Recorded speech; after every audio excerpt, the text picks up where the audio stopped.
Pumpkin, you tell me which way is catering. Yes, we're carving it up over there. Hey, Gordy, can you show her where catering is? Oh, my goodness. Your dad jokes. You could write a book. I could, but it would be a bit seedy. But I could get through it, though. I don't think I could get through it. It'd be a real page-turner. Which Way is Catering with Justine and Bruce. Served up by Variety Attractions, celebrating 60 years of entertainment excellence. Now, Bruce, you've had a lot of hairstyles over the years. Hair and no hair. I have two. Two, hair and no hair. But, I mean, you've done, like, the feathered the mutton chops and the whole things, right? And the porn mustache. Yes. The beard. Yeah, full beard. Mm-hmm. Ever have a mullet? No mullet. Couldn't get that going. Just wouldn't fit with your, like, motif or what? Yeah, my, swing and lifestyle.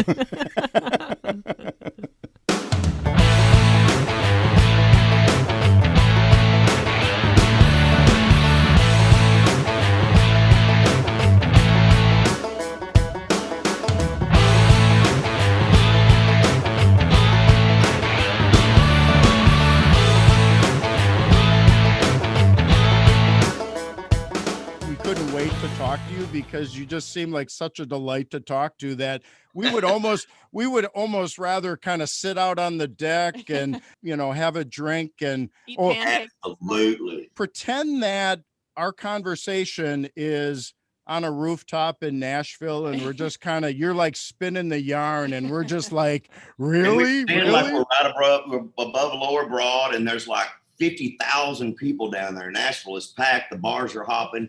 You can hear rock coming from this bar and country coming from that bar and blues coming from that bar. That would be a wonderful scenario for me. That would be. So that's kind of a whiskey on the rocks. Yes, and a cigarette in my hand. Yeah, there you go. All day. Let's do it. Okay. All right.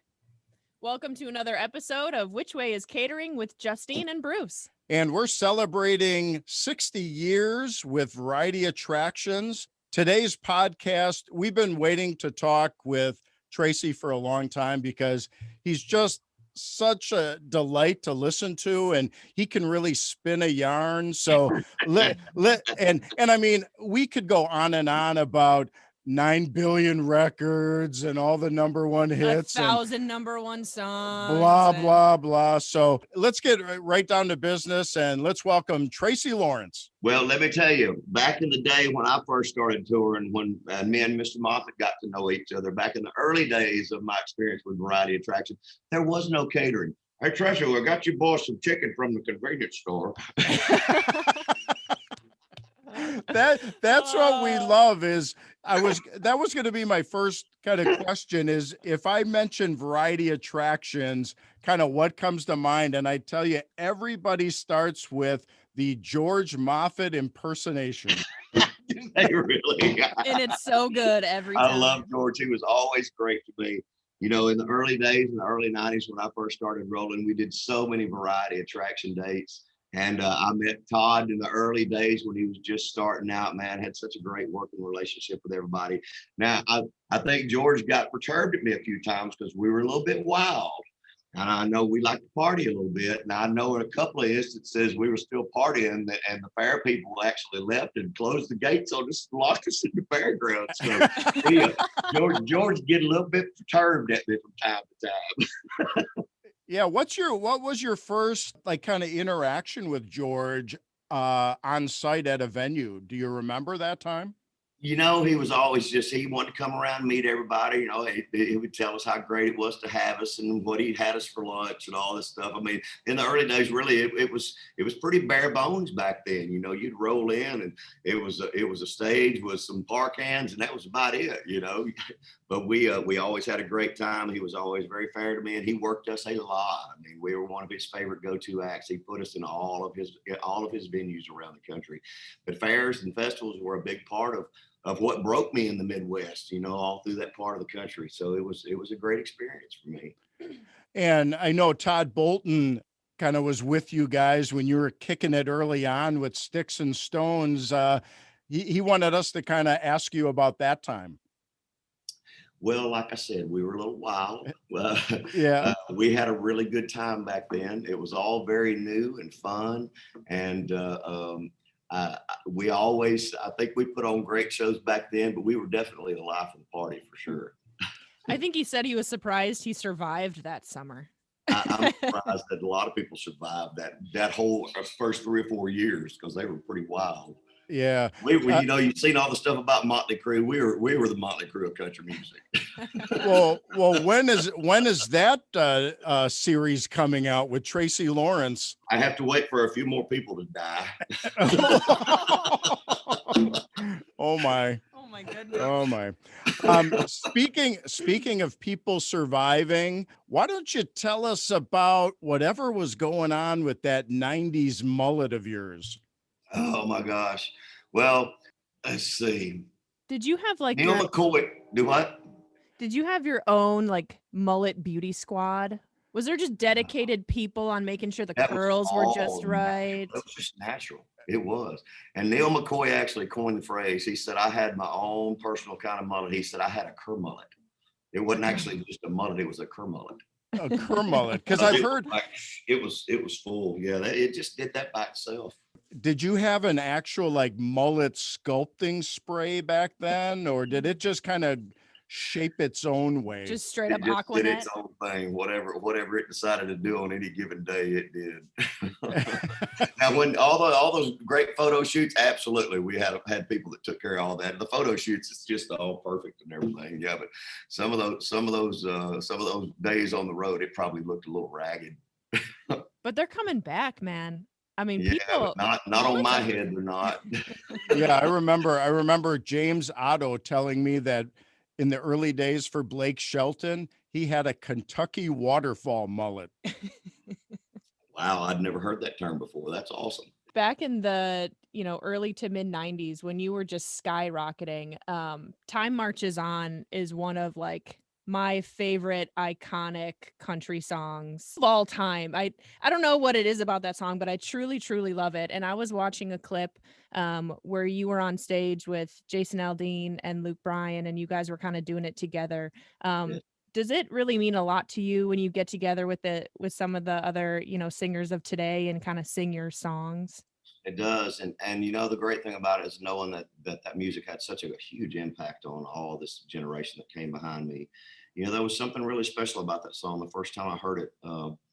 Just the way it was crafted to touch on multiple generations in a family's life in 3.5 minutes. It's pretty amazing the way that it was crafted. Bobby Braddock just did an amazing job on it. Those kind of songs don't come along every day. You don't find them very much. They're not written that much. I mean, there's a lot of really good songs out there, but those iconic songs are few and far between. And Darius Rucker's been doing it in his show off and on for years. It's that song impacted people. And it's probably my dad's least favorite song of all the things that I did. Daddy took all that stuff real personal. And I guess he had to field a lot of questions about the line where Daddy's got a girlfriend in another town. And he hated that song. I mean, it was something that really got under his skin. And I told him, Daddy, I didn't write this. It has nothing to do with you. But he still, it was one of those things that he really never gravitated to that song for whatever reason. That just the way it's written is just amazing. I think Nashville songwriters are some of the last true American poets in this country. Just the way that they're able to craft songs and paint pictures with words. I've learned a lot from being around these guys, and I think my writing has grown over the years from being exposed to some of the best songwriters in the entire world. It's just amazing how they put songs together back then and to this day. They're still phenomenal to me. I'll dovetail off of Justine, and I'll say my favorite Tracy Lawrence song that I really connect with is Find Out Who Your Friends Are. Just over the years, there's a lot of friends out of necessity, at different jobs or your neighbors or whoever it is. And, over time, you really find out in, challenges and adversity that, they always say it builds character, but it also reveals it. Mm-hmm. And I kind of really connect with that, find out who your friends are, because you really find out if something really bad happens, who's kind of there to, to kind of help you out. And Mhm. and I like the video because you had George Jones in there as well. So that was always a good thing too. But, can you kind of talk a little bit about that song? I found that song, and I Tim and Kenny and I had talked for years about doing something together. It was something that because we'd been friends in the early days when we first got to town, and we'd, nurtured our friendships along. Tim and I are still real close. We still talk on a regular basis. I hadn't talked to Kenny in a while. I guess he turned into an island bum. I don't know if anybody sees him around town very much anymore. But back then we experienced a lot. We were at that place when we all got to town, when we were still dreaming about what the world had in store for us if we were going to make it in this business. I mean, a lot of it was still new, and then things started to happen. My career took off, Tim's took off, Kenny's took off, all that stuff. So when this song found its way to me, Terry Wakefield actually pitched this song to me from over at Sony Tree. And Casey Beathard was the writer on it, and I'd cut some Casey stuff over the years, and I just felt like it was really special because it talked about the character of people and the relationships that you build. When I actually went in, the track was done. I had my whole vocal finished on it, and it's like I called Tim and Kenny up and I said, "What do you think about this song? We've talked about doing this for a long time. This is the message that I think is perfect for all three of us to do." They all agreed. We didn't talk to the labels. We set a schedule up, and they came straight in the studio and did vocals. And the next thing you know, it's on the radio. So it was one of those things. It was old school. We just kind of bypassed everybody and did what we wanted to do. And it was really special. And for that to be such a massive record, that was the longest charted single that I ever had on the charts. It was like 43 weeks on the charts with that record. Wow. That's a long time. And it was massive. And I appreciate those guys so much. It was a very special thing for me to have back then. It was really a great song, and I think it touched a lot of people. And I see buddies gathering up when I play that song. It shows people get together in their little pods. It's like they understand the relevance of what that lyric means. It's pretty awesome. Yeah, they kind of bro hug it out. Yes, they do, and toast and everything else. The whole Right. I love you, man. So we know that you have a new record coming out in I do. April. Yes. And you're super excited. We can tell by the look on your face. So I'm going to give you the whole strategy. We actually have 3 albums coming out this year. Oh. So this is the first of 3 records. They're 30 for 30. This is my 30th anniversary. So 30 years ago in January of this year, I did my very first showcase at the Bluebird Cafe and got committed to be signed to Atlantic Records. In May of 1991, 30 years ago, I walked in the studio the third week of May, and I signed the paperwork for my contract with Atlantic Records the day I walked in the studio. I cut Sticks and Stones, had 3 #1 records and a top 5 off of it. So this is a real special year. Mm-hmm. So the first album of this 30 for 30 package, the title of all of them is going to be Hindsight's 2020. So that's pretty much the overall theme, and I think everybody can agree with that. So the first album is all new songs. I wrote 9 of the 10 things on the package. It's straightforward country. It's, cut a little bit contemporary, but it's good, solid country stuff. Proud of everything that I put on the record. The second package is finished now. I'm sequencing it. Should go to mastering this week. The title track is called The Price of Fame. I actually wrote that with Rick Huckabee and my friend Brad Arnold from Three Doors Down. Eddie Montgomery is singing on the record with me, and that's going to be the title track of package 2. Tracy Byrd is doing a guest vocal on a song called Holes in the Wall, which is an up-tempo honky-tonk thing. So on the second package, there will be 5 brand new things and 5 old hits, which will include Somebody Paints the Wall, If the World Had a Front Porch, Find Out Who Your Friends Are, Stars Over Texas, and I See It Now. The third package, I'm in the process of starting to write. It'll be the same scenario as package number 2. 5 brand new songs, 5 hits. I'm writing, I have another writing appointment tomorrow to start working on the final package. So those will be the things that come out this year. So we're just going to be giving you tons of music throughout the year. Like every 3 or 4 weeks, you're going to be getting a brand new single on Spotify and on the streaming platform. So this is going to be a massive year. I'm going to go right from that, since it seems like you're a bit busy and there's no rest for the wicked. So I'm going to go into my favorite song that I've heard so far from the new record. And I love the title because I grew up, I wasn't a country guy off the bat. I was a classic rock guy. And I love the Stairway to Heaven, Highway to Hell song. And it's that thing where, I don't really want to go back, but I'm not ready to leave yet, and I still have some time to kick it. So that, and your band, I mean, all you guys in country music have the best bands, but that is a song that I could be at a show. I was already picturing myself in the sunshine and, back to it this summer, listening to that. Mm-hmm. We just worked that up with the band. So all the new stuff on this first package that come out, we just are putting it into the show. So that is my new show opener. That's what I'm opening up my show with this year. Oh, right I thought on. it set the tone for everything. Yes. It's a little bit autobiographical. So we during the pandemic this last year, we played one of those drive-in shows out in Ventura, California. The only time I've been to California in the last year. So we were flying out there, and I was talking to my manager, Nick, and I said, I've got this idea. I don't really know what to do with it. I said, I think it could be a great song idea, and I can't believe nobody's written it. I said, between the Stairway to Heaven and the Highway to Hell. And he's like, man, he loved the idea. So we started talking about, well, who can I write this with? I need somebody that can, because I'm not a really great melody person. I write lyrics a lot, so I needed that other partner. So we talked about who would be the perfect person to write it with. And I've been wanting to write with Craig Wiseman for a long time. He was one of the writers on If the Good Die Young years ago. We see each other at events, and we've talked about doing this for a long time. And I just reached out to him, and I threw the idea at him, and he loved it. And it was the only Zoom write that I did last year. We spent 6 hours. That was a long ride. It took 6 hours to write that song.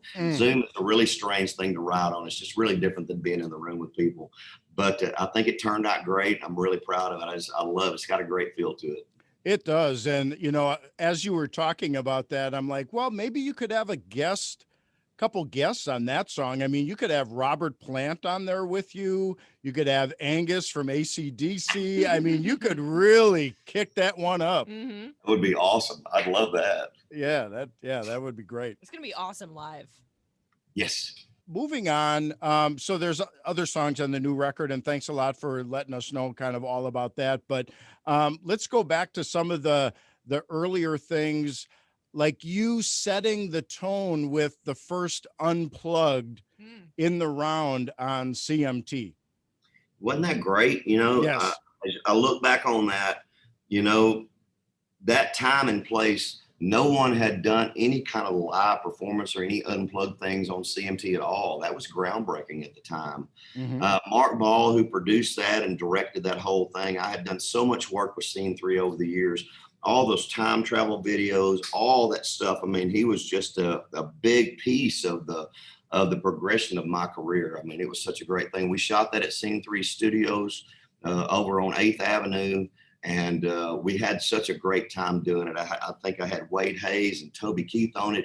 Had a massive acoustic orchestra back there with twin fiddles and the whole thing. It was really cool. The only thing that disappoints me about that thing is because that thing came off so well. We were right there at that time when we were doing Time Marches On. That was like in that period. And we didn't do a video for Time Marches On, which would have been the perfect piece of a time travel video. And we wound up using live footage from that concert as the video. And I wish we would have done a time travel video for Time Marches On. That's the only thing I regret about that whole piece. Looking back, and I'm just going to drop in Todd Bolton again, but when you guys were kicking it in the early days with Variety and Todd and George, do you have like a uncomfortable Todd Bolton story you could share with us? We love those. I wish we love those.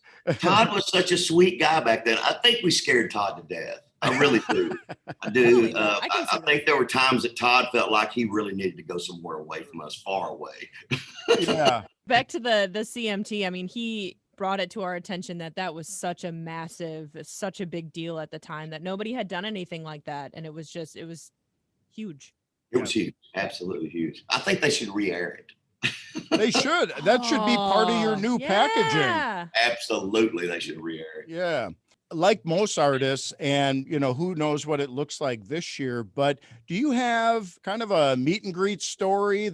I wasn't actually in a meet and greet, but this kind of fits in with what you're asking. I had already done my meet and greet, and it was after a show, and I had gone into what a little crappy club we were playing. I really don't even remember where it was, but I was sitting at the bar having a beer, and people were around me and everything. And all of a sudden, this guy comes in. He said, my girlfriend's backstage or back somewhere. I don't know. She was out in the car, or whatever, but she didn't want to come back in. He said, she really would like to get your autograph. I said, where's she at? He said, well, I brought her leg in. He's got this prosthetic leg and it's got this psychedelic paint job all over it. So I signed this girl's leg, but I never met who it belonged to. So that's about as good as I can come up with. That's that's priceless. Good. That's really good. That's really good, Tracy. Thank you. The things people have signed. Yeah. Oh, well, we don't want to go any further down that road. Oh, yeah, maybe we'll stop. Well, that's when we go, what's the most unusual backstage pass placement? Yeah. You got to sign my backstage pass, but it's conveniently somewhere you got to sign. Located. Yeah. Yes. Oh, yes, that's funny. Yes. So this is kind of a sad story. And this one is it bothers me that there are people out here that do this to other people. So one of the things that we deal with in this day and age in social media is that you always have these scammers that are pretending to be me and hitting on girls and saying, I'm Tracy Lawrence, give me your phone number, all this stuff. So it's been about 2 years ago. And I think we were in Louisiana somewhere playing a theater.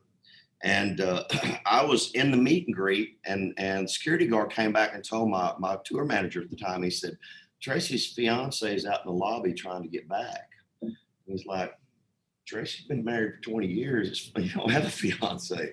He said, give me a minute, finish up. And so he finished up, got me back to the bus, and he went out front. It's a 77-year-old woman that's got her suitcase in hand. Some guy has pretended to be me and told her that he loved her, and she was coming to get on the bus and run away with me. We were running away together. Oh. Yes. Isn't that awful? Yes. It's awful that people do that to other people. Now, he came back and said, what do you want to do? I said, well, I'm afraid to meet her because I don't want to facilitate because she still believes this is me. So I felt the best thing to do was just explain to her and have her go on down the road. But I just think it's terrible that people do that to other people.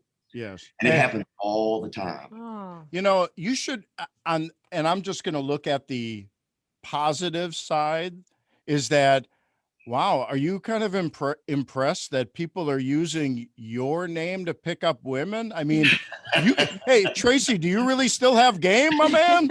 I mean, you have hope for all of us. I think our social media team squelches about 20 of these people a week. It's constant every week, and not just me, it's everybody in country music. I mean, they're doing it to everybody. Yeah. Okay, and I don't think I have game anymore. Oh, come on, Trey. We'll cut I think that that out. ship sailed with the hair. I think it's gone. Well, they make wigs. You could just plop it on. And... Yeah, I just like all those toupees, and I laugh at people. Yeah, I've been just growing more forehead. That's all I tell people. I just grow a full beard. Yeah. So, thank you, Justine. Oh, you're welcome. So then let me ask you this. I mean, aren't you super happy then that there wasn't social media back in, the mid to late 90s? I mean, think of the, the artists now that are trying to make a name for themselves. There's cameras at every turn and postings at every turn. I mean, aren't you kind of glad you? Absolutely. Yeah, it was a different world back then. And it was a lot of fun because you didn't have to worry about all that stuff. And we did have a great time. And there was so much great camaraderie back then. When we'd go to fairs and festivals and do these things, everybody was bus hopping and having a good time. And it was very festive, and we were all proud for each other's careers. And, every time somebody had a number one, you were excited that your friends were doing so well. And it seemed like there was enough for everybody. There was plenty of it to go around. And we were all, because most of us came from small towns in the middle of nowhere. And to be able to do what we were doing, we were all so excited about being able to live this life and do what we were doing that there was a lot of great camaraderie and fellowship among the artists back then. The 90s were just a great time. Mm-hmm. Without social media. Yeah. Without social media. Absolutely. Yeah. One of the things we really wanted to talk to you about is your turkey fry. Yes. So we just completed our 15th year. And it started off with just me and a handful of guys cooking turkeys in my backyard for Thanksgiving and giving them to old people and people from the church and stuff. And So we talked and thought that this would be a fun way to help out our community. I'd wanted to do something for the rescue mission for a long time. So it has turned into this amazing event with just tons of sponsors. We cook about 500 plus turkeys every year. The week of Thanksgiving, we'll feed 7,000 plates plus of food to the area homeless the week of Thanksgiving. It goes to the men's mission, the women's mission.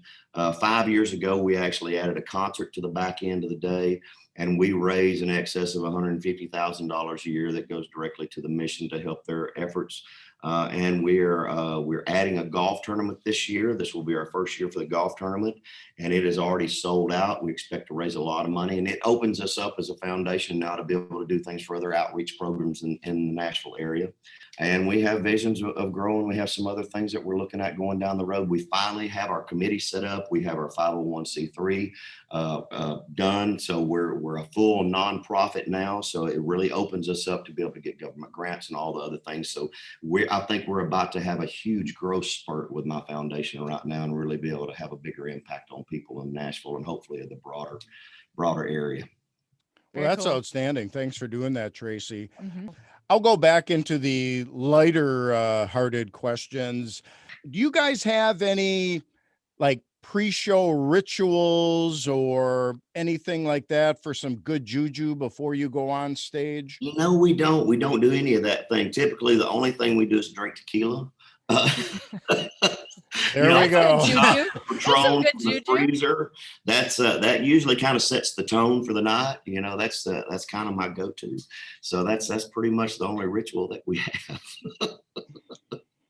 Everybody comes to the Tracy Lawrence show. They love watching you, and I'm sure there's plenty of songs with the bro hugs and the goosebumps and all that kind of thing.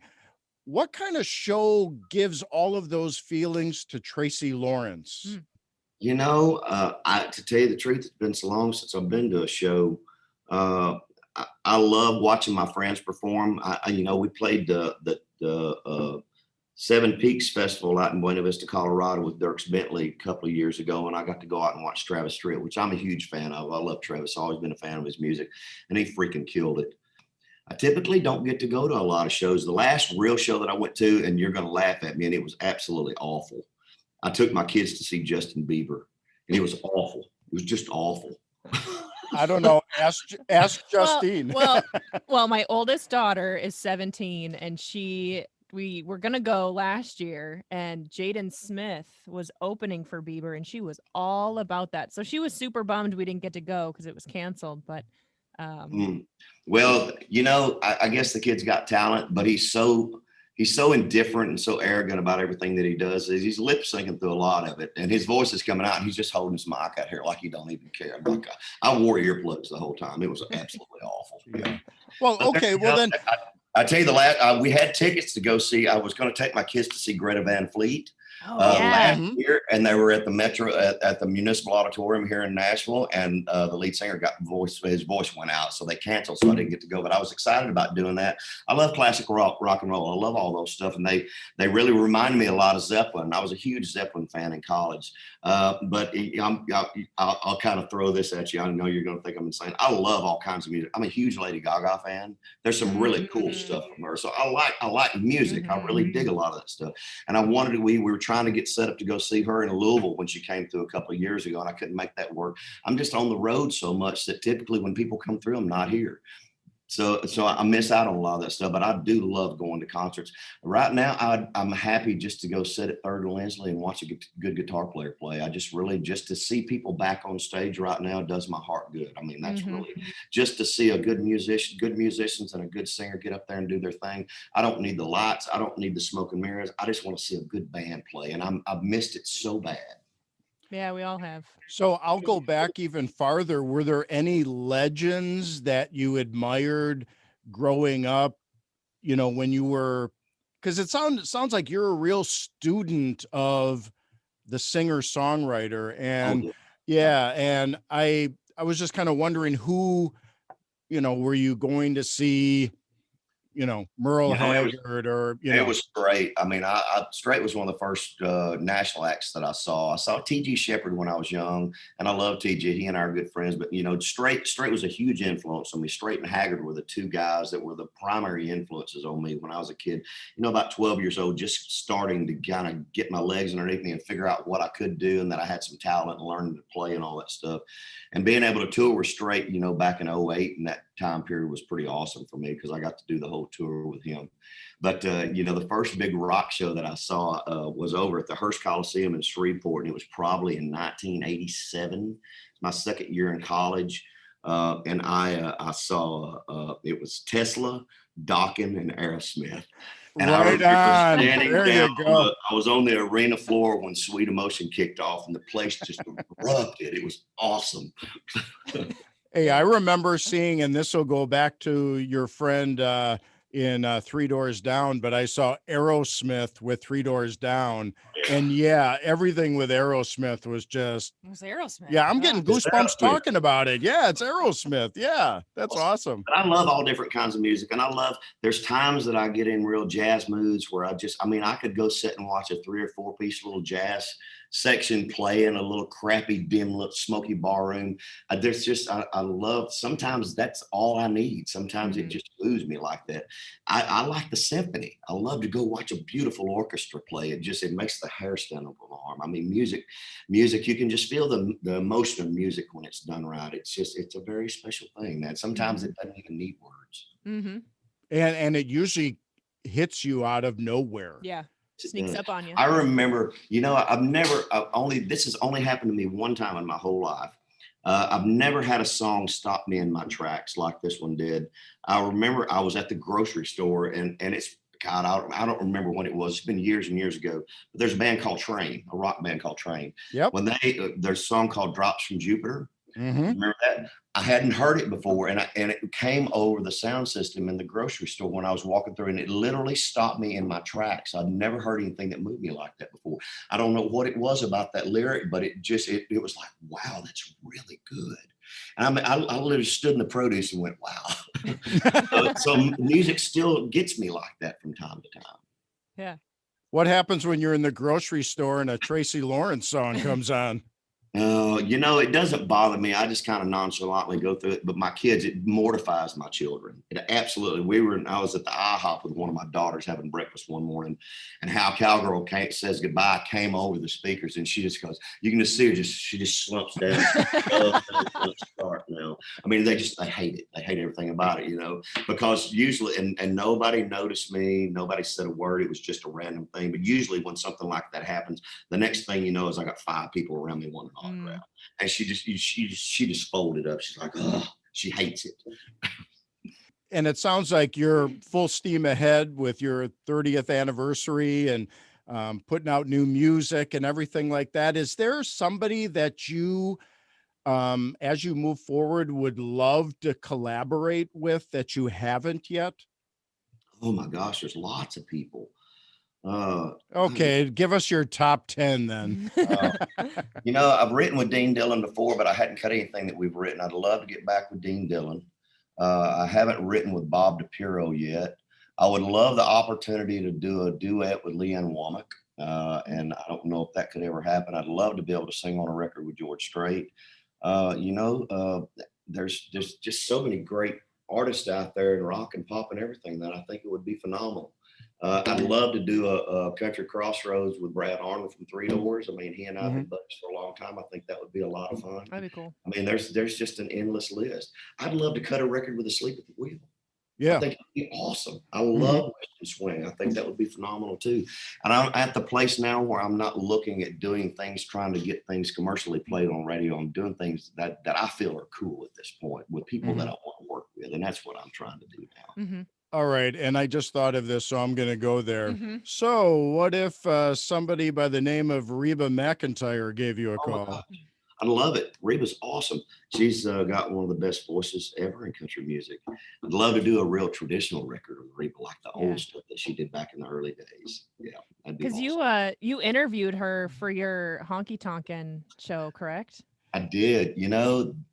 When I started that's the hardest thing as an artist, you spend 30 years talking about yourself, answering questions, giving that perspective, but having to guide the conversation from the other side, you kind of lose that skill set after a while. So my first interview that I had when I started the radio show was Joe Diffie. I was like, I really need to get comfortable with this whole thing. Mhm. And of course, the second one was Reba. And I don't think I slept all night. I was so worried about it because I didn't want to come across, because, I've done interviews that are absolutely awful. And they're very uncomfortable, and they're herky jerky, and the questions aren't good, and the delivery's not good, and you just come out of there feeling like, oh, that was terrible. And I didn't want Reba to leave feeling like that was just awful. I was like, I wanted to be peer to peer, and I wanted to be prepared and have my questions organized and everything. And I was exhausted by the time she got there because I hadn't slept all night. It scared me to death. It's Reba, because she comes from the era before me. So, I mean, she's in that category of George and all those guys that I idolized. When I was a teenager dreaming about doing this, they were the people that were on the radio, and it was a big thing. I mean, it was a big thing for us when we met Reba, when we worked for an event. I think my knees were shaking. And I remember. I know she has that ability to make you just really I don't know what it is, but she does. You walk in and you're like, it's speechless. Yeah. Reba. I got a good story about Reba, is that, so Marnie was telling me that she likes cheese curds and corn dogs and all the fair foods. So I got a bunch of it for her, and I took it backstage, and I said to Marnie, where do you want me to put this? And Marnie says, oh, just put it in Reba's trailer. So I go into Reba's trailer, and all of a sudden, whoa, there's the red dress sitting right there. And it's like, do I try that on? Will it fit? Yeah, but Reba was great. Yeah. I will have to agree with you on that. I've never heard of or seen her be anything but absolutely gracious to everybody. She's always so gracious. Yeah, I had visions in my head when we met her of all the things I was going to say. And, I'm going to tell her I've been a fan since I was a little girl. And I said nothing. I just think I said, like, thank you so much for coming. And it's so great. But. So at venues, Tracy, when you're at catering, what kind of guy are you in catering? Are you the, well, you know what, I'm watching my weight, I'll just get the veggies? Or do you dive right into the jelly donuts? What kind of guy are you? I'm a meat and potato guy. I love a good salad. I love my veggies, but as long as if it's chicken and mashed potatoes or hamburgers and French fries or steak and a baked potato, I'm a meat and potato guy all the way. Yeah, I'm not a dieter. I try to go to the gym 4 or 5 days a week, so I work out a lot, and that's how I compensate for it. Because if I see it, I want to eat it. Yeah, I hear you on that. The seafood diet. Yeah, the seafood diet. Yep. That's it. Do you cook? I do. I'm a great cook. I cook a lot. Not only stuff on the grill, but I do a lot of casseroles. I can do, a lot of stuff from scratch. I mean, I'm a good cook. Nice. If you weren't Tracy Lawrence, the gazillion records, all the top 10, what would you be doing? I probably would be in radio or working at a label or something. I would be doing something in the industry. When I moved to Nashville, come here, you never know. There's thousands of kids that come here that never get their foot in the door, that things never happen for. But I always really was very passionate about the business, love the song side of it. I don't know if I would have been just a full dedicated songwriter or working at a label somewhere in the A&R or whatever. I would be doing something in the industry because my heart just led me to it. It's always where I wanted to be. So yeah, probably that. We're recording this in my basement, which I call my man cave. Yes. It's a lot of memorabilia and things like that. But how did your man cave come about? My wife and I built a new house in 2007, and my man cave is in the pool house in the backyard. It's like the pool house, and it's a big fireplace right in the middle of the room with a full kitchen and bath and all that stuff, and then workout stuff on one end. And then I have all my sports memorabilia. I've got a full-size helmet collection with like Warren Sapp and Tom Brady and Peyton Manning and all the different signatures on it. I've got a Troy Aikman jersey that Troy took off his back and gave me that he signed. Plus, I've got an Eagles Hell Freezes Over tour jacket that's got all their signatures on it. I've got an Aerosmith drum head. So I've got all this stuff that I've kept over the years. Plus, all my taxidermy stuff from the animals that I've hunted and places that I've been around the country. My big bull elk that I got in Wyoming, and just that's where I keep all my stuff that my wife won't let me bring in the house. But then you guys record a lot of stuff in there too. I mean, like down here, it seems like it, with all the stuff on the walls and, the sound is great down here. And you guys do a lot of sessions in that man cave. We've taped a lot of things for YouTube and for social media, and it's been a lot of fun. We just kind of pull everything back out of the way, and the room's got a great vibe to it. It's just really cool. I do spend a lot of time out there. It's a fun little place to hang out. The kids when they were little, when my oldest daughters are second year in college, and I got one that's a senior, but the kids have had lots of parties out there in that pool house. It's been used and abused, to say the least. As you've gotten older then, Tracy, I'm going to ask you this, one dad to another. Are your kids starting to put Post-it notes on things that they would like when you move along like my kids do? No, they haven't done that. Okay, well, there's a signed guitar over there, Bruce, that has Samantha written on it. Yeah, and it's got the Reba signature on it, and she's got a Post-it on that one. So she's claiming it. Is that what she's doing? Yes, that's what I'm saying. Oh, I mean, are they already, well, Dad, you're getting a little older, and all of a sudden the Post-it notes are coming out. I did embarrass the crap out of them. I got to do the CMA Music Fest 4 years ago on the big stage at the football stadium. And so my wife and both girls were with me when they came in, and Thomas Rhett was getting really hot about that, and they all had their little crush on Thomas and everything. So they wanted to meet Thomas. So I just come barreling into the green room. You got Lady Antebellum in there, and I think what's the quartet group? I'm going blank. Pontoon. Well, they sing Pontoon. Oh, Little Big Town. Little Big Town was there and everything. I just blow past everybody and go screaming for Thomas Rhett. And they were so embarrassed by the way I just bulled in there and just, hey, Thomas, take a picture with my kids. So I embarrassed the crap out of them, and I thought it was great. Oh, I love that. Yeah, of course. Of course. That's the most fun thing to do as a dad, is to embarrass your children. Yeah. I enjoy every moment so of it. Easy. Yeah, and when you do that, it's the and the eye roll and the everything. Oh, you get it all. Absolutely. Yeah. You don't understand. Yeah. But yeah, this has been great, Tracy. We really appreciate your time, and we loved hanging with you, and hopefully, this summer we can come see you but I mean, George and Todd, they couldn't say enough about you, and we were really excited that we were able to talk to you, and thanks for your time today. It's been a blast. Thank you guys so much. Look forward to seeing you out on the road. Thank y'all. Okay. Thanks, Tracy. See ya. Thanks for joining us backstage, and visit Justine and I at varietyattractions.com. Get your backstage pass and subscribe wherever you listen to your favorite podcasts. Which Way Is Catering with Justine and Bruce, served up by Variety Attractions, celebrating 60 years of entertainment excellence. Find out how you can take advantage of their expertise in consulting, talent buying, production, and marketing services for your next event at varietyattractions.com.